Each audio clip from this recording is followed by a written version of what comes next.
In today's video, I'm going to teach you how to sync COROS to Strava. We'll walk through exporting a workout from the COROS app and importing it into Strava so your run, ride, or hike shows up exactly where you want it. I'll keep this simple and add a few helpful tips along the way. First, open the COROS app and find the activity you want to move.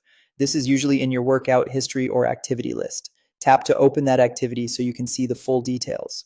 In the top right corner, look for the menu icon, often shown as three dots. Tap it, then choose Export Data. COROS typically provides a FIT file, which works perfectly with Strava, and sometimes .tcx or GPX formats as well. Make a note of where the file is saved. On many phones, it will land in your Downloads folder or your Files app. If you have the option to choose a location, pick a spot you'll remember, like a dedicated Fitness or COROS Exports folder. The export only takes a moment, but larger activities may take a few seconds longer. Next, go to Strava in your web browser and make sure you're signed into your account. In the top right corner, click the plus icon to start adding a new activity. From the menu that appears, choose Upload Activity. You'll see several ways to bring data into Strava. Since you already exported a file from COROS, select File. This tells Strava you're going to upload a file from your computer or mobile device. Click Choose File, then navigate to the location where you saved the export from COROS.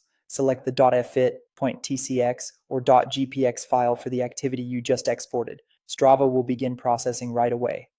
Depending on your internet connection and the size of the file, this may take a few seconds. When it's done, you should see the activity details populate with distance, time, pace, elevation, and your route if GPS data is included. If the file doesn't appear or you see an error, double check that you selected the correct activity and try re-exporting from the COROS app.